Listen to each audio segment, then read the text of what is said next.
Good morning everyone. Current affairs to MCQ की series में हम 8th ऑफ नवंबर पे पहुंच चुके हैं, जहां पे करंट अफेयर्स को हम एमसीक्यू के थ्रू कवर करने वाले हैं।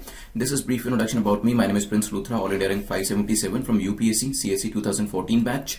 जो टॉपिक्स हमें डिस्कस करने वो हम देख लेते हैं एक बार। तो यहाँ पे हम वेरियस टॉपिक्स जैसे कि यूएन एडवाइजरी कमेटी के बारे में डिस्कशन करेंगे, एक्शनेबल क्लेम्स क्या होते हैं इसके बारे में जानेंगे, EOS-01 अभी लॉन्च हुआ है, इसके बारे में भी एक एमसीक्यू डिस्कस करने वाले हैं।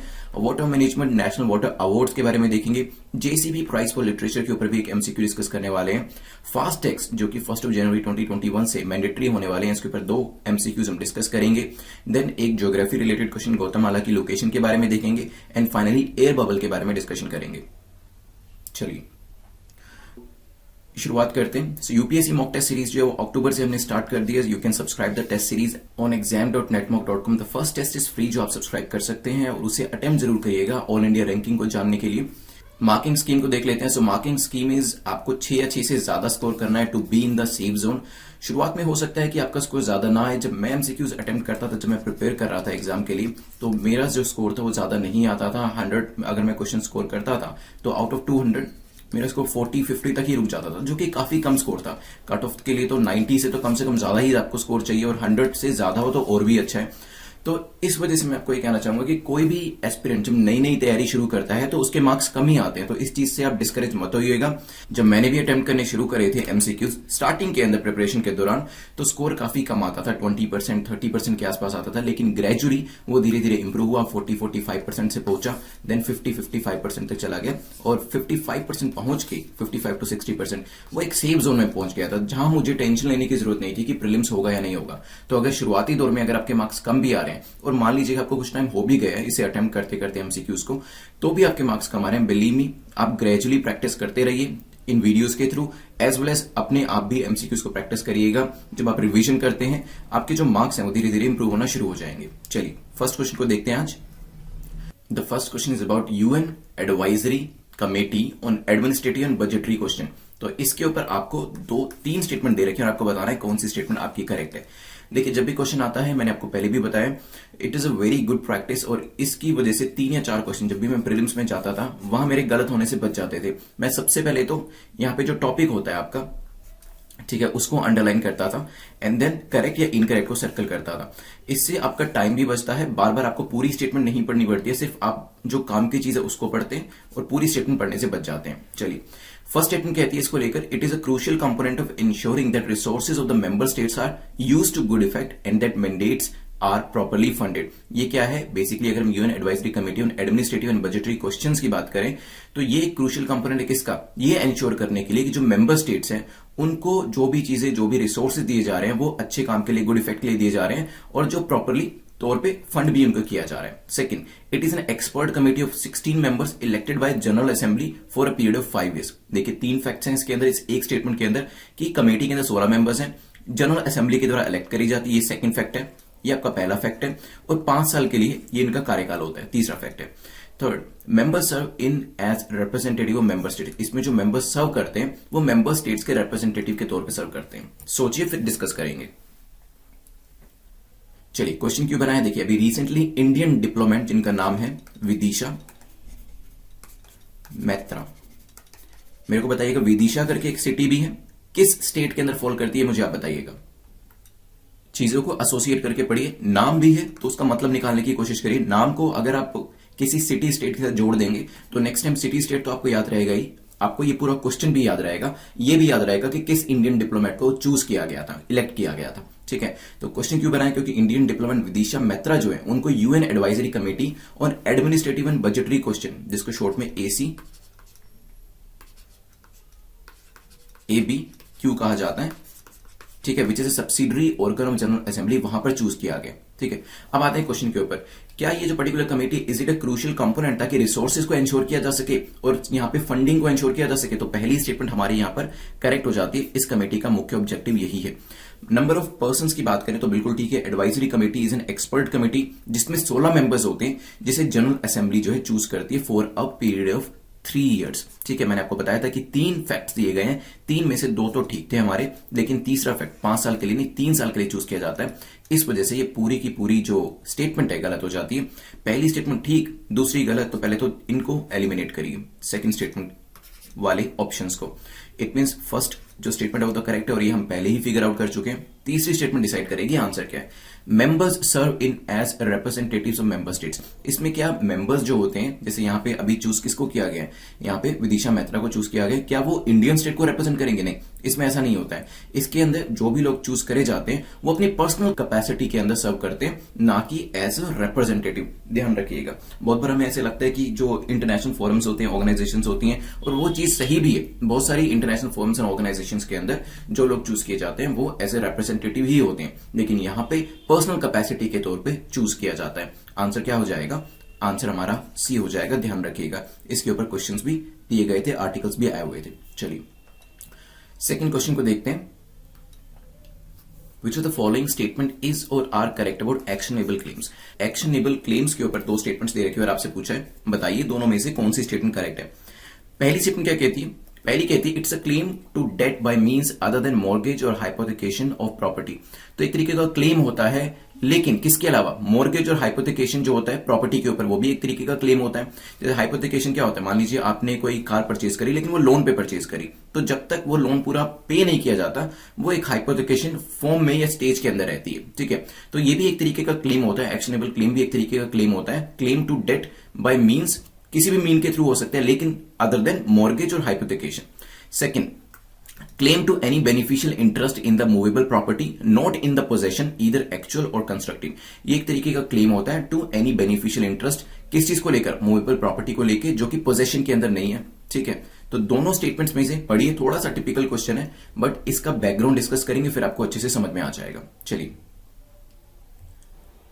अभी हुआ क्या था, रिसेंटली सुप्रीम कोर्ट ने अपनी एक जजमेंट जो है उसको रिजर्व करके रखा है ऑन द कॉन्स्टिट्यूशनल वैलिडिटी कि जीएसटी जो है वो सेल ऑफ लॉटरीज के ऊपर अक्रॉस द कंट्री लगाना चाहिए या नहीं लगाना चाहिए। इस पे अभी जजमेंट दी नहीं गई है। अब हम आते हैं एक्शनेबल क्लेम्स के ऊपर। देखिए section 2 subsection 52 of the act defines goods to include actionable claims like lotteries. An actionable claim is a claim to debt by means other than mortgage hypothecation of property. Hence lotteries despite being actionable claims can be taxed as goods under the act. Means जो act के अंदर lines दे रखी है as it is use करी गई है। जैसे कि यूपीएससी काफी बार यूज करता है कि एज इट इज जो एक्ट की लाइंस होती हैं उसको स्टेटमेंट बना के दे देता है।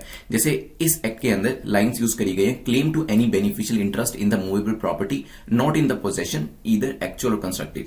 सेकंड स्टेटमेंट हमारी ठीक हो जाती है। अगर फर्स्ट स्टेटमेंट देखें, ये भी सेक्शन 2 सबसेक्शन 52 के अंदर दी गई है, जहां पे कहा गया है the act defines goods to include actionable claims like lotteries and actionable claim is a claim to debt. यही चीज हमने यूज करी, actionable claim is a claim to debt by means of other than mortgage और hypothecation of property. मतलब एक तरीके का date के प्रति ये क्लेम है, लेकिन मॉर्गेज और हाइपोथिकेशन ऑफ प्रॉपर्टी को छोड़कर। ठीक है, तो पहली स्टेटमेंट जो हमारी है ये भी करेक्ट हो जाती है। बैकग्राउंड इसका याद रखिएगा कि लॉटरीज पे जीएसटी लगाना है या नहीं लगाना है, इसके ऊपर अभी सुप्रीम कोर्ट ने ना हाँ कहा है ना मना किया है। अभी इसके ऊपर जो जजमेंट है अपनी रोक के रखी हुई है। तो यहां पे दोनों स्टेटमेंट्स ठीक है। कुछ हम एग्जाम्पल देख लेते हैं एक्शनेबल क्लेम्स के। तो लॉटरी तो हमने देखा ही था पीछे, तो ये लॉटरी टिकट हो गया। साथ में money payable under contract for price और advance, right to claim benefit of contract, ये तो हमारी स्टेटमेंट में भी दिया गया था। Insurance claim except marine insurance, साथ में ये right under licence, bank guarantee, right shares और ऑप्शन परचेज शेयर्स, ये सभी जो है ये एक्शनेबल क्लेम्स के एग्जाम्पल्स हैं। चलिए नेक्स्ट क्वेश्चन पे चलते हैं। क्वेश्चन नंबर 3 जो है बात कर रहा है कि 3 स्टेटमेंट्स देके आप बताएं कौन सी स्टेटमेंट करेक्ट है, कौन सा कथन आपका सही है। पहली स्टेटमेंट कहती है EOS 01 was launched by GSLV Mark 3। EOS 01 जो है GSLV Mark 3 के द्वारा लॉन्च किया गया है। The launch took place 110 kilometre from Chennai. Chennai से 110 किलोमीटर दूर इसका लॉन्च जो है वो किया गया है। New space India limited was a major party in the commercial agreement for the launch of 9 small satellites. तो न्यू स्पेस इंडिया जो था वो एक मेजर पार्टी था इसके अंदर, जिसके अंदर से 9 छोटी छोटी कमर्शियल सैटेलाइट्स जो थी वो भी इसके साथ लॉन्च करी गई है। सोचिए फिर डिस्कस करते हैं। चलिए देखिए, सबको पता है, न्यूज हमने सबने देखी थी, सब चैनल्स के ऊपर आ रही थी और अभी न्यूज़पेपर के अंदर भी मेंशन करी गई है कि PSLV C49 ने इसे लॉन्च किया। देखिए आज इस क्वेश्चन को आंसर करना कंपैरेटिवली इजी है, लेकिन जब मैं इसका मैराथन सेशन लाऊंगा, नवंबर जब कंप्लीट होगा, तो 1 दिसंबर को जब आपको इसका मैराथन सेशन मिलेगा तब आपको ये याद रखना थोड़ा सा मुश्किल हो जाएगा। और जब 27 जून को ये क्वेश्चन एग्जाम के अंदर आएगा कि इसको किसके द्वारा लॉन्च किया गया, तब थोड़ा सा और भी मुश्किल हो जाएगा, क्योंकि जैसे जैसे टाइम बीतता जाता है कुछ फैक्ट्स जो है हमारी मेमोरी से धुंधले होते चले जाते हैं, इसी वजह से रिवीजन जो है वो रेकमेंड करी जाती है। ठीक है, तो यहां पे पढ़ने के बाद मैराथन सेशन कर लीजिएगा और बाद में टेस्ट सीरीज लगा लीजिएगा, ताकि एग्जाम के अंदर जितनी भी इस तरीके की चीजें पूछी जाती हैं वो आपको आते हुए भी ऐसा ना हो कि वहां पे आप भूल जाएं, वहां पे आपको अच्छे से याद होनी चाहिए। और उसको इंश्योर करने का तरीका यही है कि आप मैराथन सेशन करें, रिवाइज करें, टेस्ट सीरीज लगाएं, ताकि एक चीज को 3-4 बार जब आप कर लेंगे तो फिर वो आपको अच्छे से याद रहने वाली है। तो EOS-01 जो था किसके द्वारा लॉन्च किया गया है? PSLV C49 के द्वारा। तो पहली स्टेटमेंट हो जाती है इनकरेक्ट। इसे PSLV C49 के द्वारा लॉन्च किया गया है और इसमें 9 कस्टमर सैटेलाइट्स जो है वो भी लगाई है। देखिए, जब भी कोई सैटेलाइट जाती है ना तो उसमें एक हमारी मेजर सैटेलाइट तो होती ही है, साथ में हम छोटी छोटी जो कमर्शियल सैटेलाइट्स हैं उसको भी ले लेते हैं, काफी सारी दूसरी कंट्रीज की भी और अपनी कंट्री की भी, ताकि कुछ रेवेन्यू जो है वो भी अर्न कर लिया जाए। क्योंकि वैसे भी सैटेलाइट जा रही है, इट्स लाइक मान लीजिए कि पॉइंट ए से पॉइंट बी तक एक बस जा रही है। अब बस में ऐसा तो है नहीं कि सिर्फ आप ही जा रहे हैं, देखिए आप भी जा रहे हैं, साथ में और लोग भी जा रहे हैं, ताकि सभी का पर्पस सर्व हो रहा है। इसमें भी ऐसे ही होता है। मान लीजिए कोई कार पुलिंग करता है, वो खुद तो जा ही रहा है पॉइंट ए से पॉइंट बी तक, वो सोचता है कि क्यों ना मैं 2-3 और लोगों को भी साथ में ले जाऊं, ताकि कुछ रेवेन्यू जो है उसका अर्न हो जाए। सिमिलरली इसमें भी हम ऐसे ही करते हैं। हमारी जो सैटेलाइट है स्पेस तक तो जा ही रही है, तो क्यों ना और 8-10 सैटेलाइट छोटी छोटी को भी साथ में ले लिया जाए, ताकि कुछ रेवेन्यू जो है वो अर्न कर लिया जाए। चलिए, और वैसे भी आप जानते हैं कि जो हमारा स्पेस का पूरा प्रोजेक्ट है ये काफी इकोनॉमिकल है, मतलब बहुत सस्ते में हम बाकी कंट्रीज की जो सैटेलाइट्स होती है उसके स्पेस में प्लेस कर देते हैं। इस वजह से बाकी सारी कंट्रीज जो है वो प्रिफर करती हैं कि जो सैटेलाइट्स है वो इंडिया इसरो के थ्रू जाए, क्योंकि हमारी जो एक्यूरेसी है वो काफी ज्यादा है और जो अमाउंट हम चार्ज करते हैं वो काफी कम है। चलिए, EOS-01 के बारे में अगर आपको याद हो, आज से 8 या 10 दिन पहले हमने इसके बारे में डिस्कशन किया था कि नवंबर 7 के आसपास इसको लॉन्च किया जाएगा। तो EOS-01 जो है एक अर्थ ऑब्जर्वेशन सैटेलाइट है। नाम में ही है, देखिए, E stands for earth, O stands for observation, S stands for satellite. इसका main purpose agriculture, forestry, disaster management के अंदर सपोर्ट देना है, ध्यान रखिएगा। 9 जो कस्टमर सैटेलाइट्स गई है वो किन किन कंट्री से गई है मैंने आपको बताया था। काफी सारी कंट्रीज इंडिया पे ट्रस्ट करती है इस चीज को लेके। इसी वजह से मेंस के अंदर भी अगर आपको हमारे स्पेस प्रोग्राम को लेके कोई क्वेश्चन पूछा जाता है तो आप इस चीज को जरूर मेंशन करेंगे कि अभी जो रिसेंटली PSLV C49 में EOS-01 को हमने भेजा है, वहां पर काफी छोटी छोटी जो सैटेलाइट, जैसे लुथीनिया से एक सैटेलाइट थी, एक लग्जमबर्ग से थी, US की सैटेलाइट भी हमने इसके अंदर डाली है। तो ये सभी जो है लॉन्च करी गई है। ठीक है, तो यहाँ पे पहली जो स्टेटमेंट है वो गलत है। सेकंड स्टेटमेंट जो है इसको हम देखते हैं अभी। तीसरी स्टेटमेंट को हमने करेक्ट बता दिया कि न्यू स्पेस जो है इसके साथ अग्रीमेंट हुआ और उसके बाद 9 सैटेलाइट्स जो है यहाँ पे भेजी गई हैं। Currently small satellites are sent along with the big satellite. हमारी EOS-01 जो थी वो बड़ी सैटेलाइट थी, उसके साथ साथ हमने छोटी छोटी सैटेलाइट्स को भी भेजा है। इसे लॉन्च कहां से किया गया है? The launch took place from 110 kilometre from Chennai. तो यहाँ पे सेकंड स्टेटमेंट जो है करेक्ट हो जाती है। आंसर क्या हो जाएगा? Answer will B D. ध्यान रखिएगा इस चीज को। कौन सा मिशन है, नाम क्या है मिशन का, व्हीकल का नाम क्या है और किस पर्पस के लिए लॉन्च किया गया है, किस किस कंट्रीज की जो सैटेलाइट्स हैं इसके थ्रू लॉन्च करी गई हैं, ये सब चीजों की जानकारी आपको होनी चाहिए। चलिए नेक्स्ट क्वेश्चन पे चलते हैं, which is question number 4। Which state has awarded the best state award for water management. तो काफी इंपॉर्टेंट क्वेश्चन है, किस स्टेट को ये अवार्ड जो है दिया गया है? उड़ीसा, तमिलनाडु, मध्य प्रदेश या कर्नाटका? सोचिए, फिर डिस्कस करते हैं। चलिए, Tamil has bagged the first place under the best state category under the National Water Award 2019 जो अभी डिक्लेयर किए गए हैं। इसके अंदर यूनियन मिनिस्टर ऑफ जल शक्ति, डिपार्टमेंट वाटर रिसोर्स जो है उन्होंने भी ये जो अवार्ड्स हैं इनको प्रेजेंट किया है। आंसर हो जाएगा, स्टेट का नाम इंपॉर्टेंट है, अगेन मिनिस्ट्री का नाम भी इंपॉर्टेंट है, पूछ लिया जाता है कि अवार्ड्स किस मिनिस्ट्री के द्वारा दिए गए। देखिए, जब इंडिविजुअल अवार्ड्स दिए जाते हैं ना, वो क्वेश्चन आज से 15 से 20 साल पहले पूछे जाते थे यूपीएससी के अंदर। अब उस तरीके के क्वेश्चन सिर्फ पीसीएस में पूछे जाते हैं।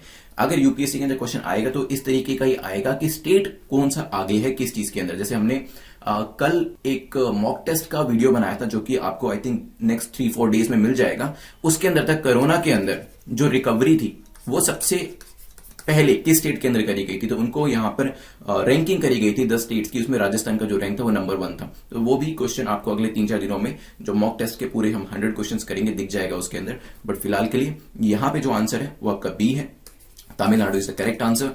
National water mission award is an initiative. किसका इनिशिएटिव है? नेशनल वाटर मिशन का। इससे ज्यादा नहीं बताऊंगा, अदरवाइज अगला क्वेश्चन आंसर करना आपके लिए इजी हो जाएगा। ऑब्जेक्टिव क्या है अवार्ड का? ऑफकोर्स ऑब्जेक्टिव यही है कि जो एक्सीलेंट तरीके से काम किया गया वाटर कंजर्वेशन के लिए उसको रिकॉग्नाइज करना, वाटर यूज को एफिशिएंटली यूज करना, सस्टेनेबल वाटर मैनेजमेंट प्रैक्टिसेस को भी अपनाना। ठीक है, चलिए, सो दिस इज तमिलनाडु। चलते हैं नेक्स्ट क्वेश्चन के ऊपर, विच इज क्वेश्चन नंबर 5। पूछा गया नेशनल वाटर अवार्ड के बारे में बताइए कौन सी स्टेटमेंट आपकी करेक्ट है। तो यहाँ पे पहली स्टेटमेंट कहती है कि ये जो पर्टिकुलर अवार्ड है ये 6 कैटेगरीज के अंदर दिया जाता है। हो सकता है it is an initiative of ministry of urban affairs. Ministry of urban affairs का ये एक इनिशिएटिव है and one of the objective of the award is to foster efficient water use. Main objective जो इसका एक मेन ऑब्जेक्टिव है वो ये है कि किस तरीके से एफिशिएंट वाटर यूज को फोस्टर किया जा सके। तो देखिए तीसरी स्टेटमेंट जो है ये तो काफी कॉमन सेंस वाली है, तो ये तो मैं खुद ही आपको करेक्ट करके दे देता हूं, लेकिन इससे सिर्फ एक ही ऑप्शन आप एलिमिनेट कर पा रहे हैं। बाकी आप टाइम लीजिए, सोचिए इसके बारे में, फिर डिस्कस करते हैं। चलिए, तो यहां पे नेशनल वाटर अवार्ड जो होते हैं 2019 के, ये दिए गए 6 कैटेगरी में नहीं 16 कैटेगरीज के अंदर, जिसमें बेस्ट स्टेट जो आपको पता है किसको गया है, बेस्ट स्टेट तमिलनाडु को गया है, देन बेस्ट डिस्ट्रिक्ट का, बेस्ट विलेज पंचायत का, बेस्ट अर्बन लोकल बॉडी का, बेस्ट रिसर्च इनोवेशन का, न्यू टेक्नोलॉजी का, बेस्ट एजुकेशन का, ये सभी अवार्ड जो है ये डिस्ट्रीब्यूट करे गए हैं। ठीक है, ये अवार्ड दिए किसने, मैंने आपको बताया था। National water mission award is an initiative of national water mission, department of water resources, किसके अंडर में है, मिनिस्ट्री ऑफ जल शक्ति के अंडर में। तो ministry of urban affairs incorrect हो जाएगा। यहां पे पहली स्टेटमेंट भी इनकरेक्ट है क्योंकि 16 कैटेगरीज के अंदर ये जो प्राइजेस हैं ये दिए जाते हैं, अवार्ड्स दिए जाते हैं। तो आंसर क्या हो जाएगा, आंसर विल बी ए। चलिए क्वेश्चन नंबर 6 पे चलते हैं। ओके, उससे पहले प्रीलिम्स प्लस मेंस का जो गाइडेंस प्रोग्राम है इसको आप exam.netmock.com पे चेकआउट कर लीजिएगा। इसमें एटलीस्ट जो आपके फ्री वीडियोस हैं वो आप देख लीजिएगा और फ्री मॉक टेस्ट को तो एटलीस्ट अटेम्प्ट कर ही लीजिएगा। इसमें आपको वेरियस जो वीडियो सीरीज हैं वो मिल जाती हैं। जैसे मेरे स्टूडेंट्स पूछ रहे थे कि इसमें वीडियोस भी हैं, यस इसमें वीडियोस आपको पीडीएफ ऑनलाइन रीड करने के लिए मिल जाती है। साथ में आपको जो क्विजेज है वो भी इसके अंदर मिल जाते हैं। तो इट्स 3-in-1 आप कह सकते हैं गाइडेंस प्रोग्राम, जिसके अंदर आपको वीडियो सीरीज के अलावा आपको प्रीलिम्स और मेंस की जो टेस्ट सीरीज है वो भी अवेलेबल कराई जाती है। एंड देन इसमें गाइडेंस भी आपको मिलती है till the time of your interview, जब तक आप इंटरव्यू स्टेज तक पहुंच नहीं जाते हैं। तो वो चीज आप मुझसे डिस्कस कर सकते हैं कि किस तरीके से एग्जाम को अप्रोच करना चाहिए। प्रीलिम्स में अगर मार्क्स कम आ रहे हैं तो वो कैसे इंप्रूव किए जा सकते हैं, मेंस के अंदर मार्क्स कैसे लाए जा सकते हैं, और इंटरव्यू के अंदर आपको क्या क्या चीजों का ध्यान रखना चाहिए। चलिए नेक्स्ट क्वेश्चन पे चलते हैं, विच इज क्वेश्चन नंबर 6, जो कि जेसीबी प्राइज ऑफ लिटरेचर के बारे में है। पूछा कि इस लिटरेचर प्राइज के बारे में आपको बताना है कौन सी स्टेटमेंट करेक्ट है, कौन सा कथन सही है। पहली स्टेटमेंट कहती है it is an international literary award. ये एक इंटरनेशनल लिटरेरी अवार्ड है जिसको 2018 में एस्टेब्लिश किया गया था और 25 लाख का इसके ऊपर प्राइज मनी होता है। सोचिए फिर डिस्कस करते हैं। चलिए, तो recently moustache by S Harish, translated from Malayalam by Jayasree Kalathil, इनको अनाउंस किया गया है as a winner JCB prize for literature के लिए। क्या ये इंटरनेशनल लिटरेरी अवार्ड है? नहीं, इंटरनेशनल नहीं है, ये इंडियन है, ये नेशनल लिटरेरी अवार्ड है। 2018 में इसे एस्टैब्लिश किया गया था और प्राइज मनी भी ये जो दी गई है करेक्ट दी गई है। अब देखिए क्वेश्चन ये पूछा जाना कि जेसीबी प्राइज किसको मिला है, ये चांसेस बहुत कम है क्योंकि ये पीसीएस वाला क्वेश्चन है कि पूछेंगे कि जेसीबी प्राइज इस साल का किसको मिला है। ये आपके पीसीएस के जनरल क्वेश्चन होते हैं, एसएससी के अंदर, ईपीएफओ के अंदर, या फिर दूसरे किसी एग्जाम की, बैंकिंग एग्जाम की तैयारी करें, वहां पर ये चीजें पूछी जाएंगी। यूपीएससी अगर पूछेगा तो वो पूछेगा कि ये जो नया हमारे यहाँ पे लिटरेरी प्राइज शुरू हुआ है इसकी आप मेरे को एलिजिबिलिटी वगैरह बताइए। तो यहाँ पे अवार्ड क्या होता है, कब से स्टार्ट हुआ है, किन किन को दिया जाता है, क्या फॉरेन ऑथर्स को दिया जाता है, सिर्फ इंडियन ऑथर्स को दिया जाता है, ये सब चीजें पूछी जाएंगी। यहाँ पे आपका आंसर होगा सी, क्योंकि सेकंड थर्ड स्टेटमेंट हमारी करेक्ट है। जिस बुक को ये प्राइज दिया गया मुस्टैच, देख लीजिए, बाय एस हरीश। चलिए क्वेश्चन नंबर 7 को देखते हैं। मैंने बताया था फास्ट टैक्स के ऊपर 2 क्वेश्चन डिस्कस करने वाले हैं, बट पहले फास्ट टैक्स के ऊपर जो क्वेश्चन है वो आपसे इनकरेक्ट पूछ रहा है, ध्यान रखिएगा। ठीक है, गलत क्या है ये पूछ रहा है। पहली स्टेटमेंट कहती है the tag is valid for 5 years। जो टैग है ये 5 साल के लिए वैलिड रहता है। It comes in 7 different colours, 7 different colours के अंदर ये आता है। And it uses visible spectrum to identify the tag. Visible spectrum को यूज किया जाता है ताकि टैग को आइडेंटिफाई किया जा सके। सोचिए, फिर इसके बैकग्राउंड को डिस्कस करेंगे और यहां पे करेक्ट आंसर क्या है उसको भी देखेंगे। चलिए, तो ministry of road transport and highway ने एक नोटिफिकेशन इशू किया है, fast tax mandatory for all 4-wheeler vehicles from 1 जनवरी 2021। तो 1 जनवरी 2021, बस नवंबर चल रहा है, दिसंबर आ गया और 1 जनवरी 2021 आएगा, तो 4-wheelers के लिए मैंडेटरी होने वाला है। अभी अगर आप हाईवेज पे जाते होंगे तो बेसिकली 3 लेन्स होती हैं, एक होती है आपकी कैश लेन, एक होती है फास्टैग लेन, एक होती है आपकी वीआईपी लेन, जहां पे नेक्स्ट ईयर से आपकी गाड़ी जाने वाली है। जब हमारी ट्रेनिंग शुरू हुई थी तो स्टार्टिंग टाइम पर ही जो रायबरेली के अंदर हमारी ट्रेनिंग हुई थी और वहां पे अंडर द डिस्ट्रिक्ट कमिश्नर, और वहां पे ये जो वीआईपी लेन थी इसके बारे में हमें ज्यादा जानकारी मिली because the vehicles were provided by DC के द्वारा हमें व्हीकल्स प्रोवाइड करे गए थे ट्रेनिंग पीरियड के अंदर, और वो जो व्हीकल्स थे वो वीआईपी लेन से ही आते जाते थे। ठीक है, तो ये तो हो गई बात वीआईपी लेन्स की जिसको सिविल सर्वेंट्स या पॉलिटिशियंस यूज करते हैं। अब आते हैं फास्टैग के ऊपर और कैश के ऊपर। देखिए कैश के ऊपर आपको पता है कंजेशन जो होता है वो काफी ज्यादा होता है। ठीक है। फास्टैग के अंदर क्योंकि यहाँ पे टेक्नोलॉजी होती है, आरएफआईडी टेक्नोलॉजी यूज करी जाती है, इस वजह से जब भी आप देखेंगे ये पाएंगे कि यहाँ पर ऑटो पास होता है, ऑटो पास सिस्टम यूज होता है, इस वजह से कंजेशन जो है काफी कम होता है। कैश के अंदर कैश को डिस्करेज करने के लिए अब तो कुछ लोगों ने ये भी कर दिया है कि डबल चार्ज करना शुरू कर दिया, तो यहाँ पे कैश के लिए डबल चार्जिंग होती है ताकि लोग फास्टैग को यूज करना शुरू करें। ठीक है, तो ये तीनों लेन्स के बारे में मैंने आपको बता दिया, अच्छे से तैयारी करते रहिए, नेक्स्ट ईयर आप खुद भी इसी लेन से जा रहे होंगे। चलिए अब चलते हैं अपने क्वेश्चन के ऊपर वापस, जो कि फास्टैग के बारे में है। The tag is valid for 5 years, बिल्कुल ठीक है, 5 साल की वैलिडिटी होती है और 7 डिफरेंट कलर्स के अंदर ये आता है। ये कोई विजिबल स्पेक्ट्रम को यूज नहीं करता है, मैंने आपको पहले भी बताया है, हमने ये क्वेश्चन डिस्कस किया था। आरएफआईडी टेक्नोलॉजी को, रेडियो वेव्स को यूज किया जाता है इंफॉर्मेशन को रीड करने के लिए कि किस कार को पास करने देना है, किस कार को पास नहीं करने देना है। और ये जो ऊपर यहाँ पे जो पूरी टेक्नोलॉजी सिस्टम यूज हुआ होता है वो ऑटोमेटिकली पैसे को डिडक्ट कर लेता है जब भी कोई भी व्हीकल इस एरिया को पास करता है, डिपेंडिंग अपॉन कि कितना प्राइस चार्ज करना है। ठीक है, ध्यान रखिएगा। The tag is valid for 5 years, 7 different colours में आता है, violet, orange, yellow, green, pink, blue, black. Each colour जो है एक पर्टिकुलर कैटेगरी ऑफ व्हीकल को रिप्रेजेंट करता है, ये भी ध्यान रखिएगा। अब आंसर क्या होगा? Answer will be B. नहीं, क्यों? क्योंकि आपको गलत बताना था, तो यहां पे आंसर हो जाएगा सी। गलती मत करिएगा बिल्कुल भी इस चीज को लेके। चलिए नेक्स्ट क्वेश्चन पे चलते हैं, क्वेश्चन नंबर 8, जो कि फास्ट टैक्स के बारे में है पूछा गया। Consider the following statement about fast tax. Fast tax के बारे में बताएं कौन सी स्टेटमेंट। ठीक है, मैंने आपको बताया था कि 2 क्वेश्चन हम डिस्कस करने वाले हैं। पहली कहती है it is mandatory for all 4 wheeler vehicles from 1 जनवरी 2021। ये तो मैंने आपको पहले ही बता दिया है, ये तो करेक्ट हो ही जाएगा। सेकेंड और थर्ड देखते हैं।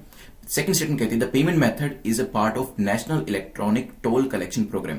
तो ये एनईटीसी के अंडर में आता है जो पेमेंट मेथड है, हो सकता है। देन लास्ट स्टेटमेंट क्या कहती है? The national payment corporation of India NPCI collects the payment. तो पेमेंट जो है एनपीसीआई के द्वारा कलेक्ट की जाती है। सोचिए फिर डिस्कस करते हैं। चलिए देखिए, सबसे पहले तो सी को एलिमिनेट कर दीजिए क्योंकि पहली स्टेटमेंट तो हमारी करेक्ट ही होने वाली है। अब बात करें national payment corporation of India की, जिसने यूपीआई बनाया है, आप जानते हैं, इसी को ही यहां पे लगाया गया है कि पूरा टेक्निकल सेटअप आप तैयार करिए ताकि पेमेंट्स को ऑटोमेटिकली कलेक्ट किया जा सके। तो तीसरी स्टेटमेंट बिल्कुल ठीक हो जाती है, पहली और तीसरी स्टेटमेंट ठीक है। सेकंड पे अगर चले, द पेमेंट मेथड जो है एनईटीसी का पार्ट है, तो ये जो पेमेंट मेथड है यहाँ पे एनईटीसी प्रोग्राम का पार्ट है, नेशनल इलेक्ट्रॉनिक टोल कलेक्शन के अंदर ही ये सब किया जाता है। तीनों स्टेटमेंट ठीक होने की वजह से आंसर हो जाएगा डी। आरएफआईडी काम कैसे करता है देख लीजिए एक बार। इसके अंदर होता क्या है, आरएफआईडी आप परचेज करते हैं, आपने देखा होगा इवन जो हाईवेज होते हैं, जो टोल कलेक्शन बूथ होते हैं, उसके पास भी लोगों ने ऐसे स्टोर लगा रखे होते हैं जहां पर आरएफआईडी को सेल कर रहे होते हैं। तो यहाँ पे आप आरएफआईडी को परचेज करके उसे अपनी विंडशील्ड पे जो आगे आपका शीशा होता है उस पर लगा देते हैं, विंडशील्ड के ऊपर। एंड देन जो ये टोल कलेक्शन पॉइंट्स होते हैं, यहाँ पे हाई स्पीड कैमरास लगे होते हैं, उसी तरीके के कैमरास जो कि जब भी चालान काटना होता है, जब भी आप ओवर स्पीडिंग कर रहे होते हैं, तो यही कैमरास यूज किए जाते हैं। यहां पर ये जो कैमरा है आपका जो आरएफआईडी टैग है उसको रीड करता है, उसमें से देखता है कि पैसा उसके अंदर है कि नहीं है और रिस्पेक्टिव अमाउंट जो है वो उसमें से डिडक्ट कर लेता है। उसके बाद गेट ओपन हो जाता है और आप अपने व्हीकल को पास थ्रू कर सकते हैं। चलिए नेक्स्ट क्वेश्चन पे चलते हैं, विच इज कंसर्निंग ज्योग्राफी से रिलेटेड क्वेश्चन है। गोतामाला न्यूज में क्यों था? क्योंकि गोतामाला के अंदर डेथ टोल जो है वो 150 के आसपास रीच हो चुका है, क्योंकि हमने डिस्कस किया था स्टॉर्म एटा जो है वो इस रीजन के अंदर आया था। तो यहाँ पे गोतामाला की जो लोकेशन है वो इंपॉर्टेंट हो जाती है।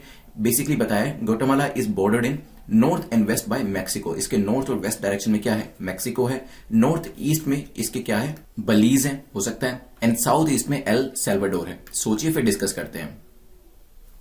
चलिए, तो यहां पे तीनों ही जो हमारा लोकेशन दे रखी है वो करेक्ट है। गोतामाला के देखेंगे ऊपर और नॉर्थ में, वेस्ट में आपको मैक्सिको दिख जाएगा, ईस्ट साइड में बलीज। बलीज क्या है? एक सेंट्रल अमेरिकन कंट्री है। और नीचे इसके सदर्न डायरेक्शन के अंदर आपको क्या मिल रहा है? एल सैल्वाडोर मिल जाएगा, साउथ ईस्ट डायरेक्शन के अंदर। ठीक है, तो तीनों करेक्ट होने की वजह से आंसर विल बी डी। ध्यान रखिएगा, गोतामाला की लोकेशन आपको पता चल गई, साथ में क्यों न्यूज में था ये भी पता चल गया। आज के लास्ट क्वेश्चन पे चलते हैं। India does not have an air bubble arrangement with which of the following countries. किस कंट्री के साथ इंडिया का एयर बबल अरेंजमेंट नहीं है? Russia, Iraq, Germany, USA. सोचिए। चलिए, तो काफी सारी कंट्रीज ऐसी हैं जिनके साथ हमारा एयर बबल अरेंजमेंट है और अभी हम काफी सारी कंट्रीज के साथ नेगोशिएट भी कर रहे हैं ये एयर बबल अरेंजमेंट को एक्सटेंड करने के लिए।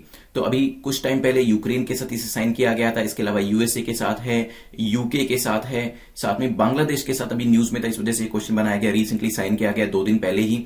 और इराक और जर्मनी के साथ, फ्रांस के साथ तो हमारा ऑलरेडी एग्जिस्ट करता ही है, बट रशिया के साथ अभी तक नहीं है, लेकिन नेगोशिएशन ऑनगोइंग है। हो सकता है इस न्यूज के कुछ दिन के बाद ये नेगोशिएशन एक मटेरियलाइज हो भी जाए। तो आंसर हमारा ए हो जाएगा।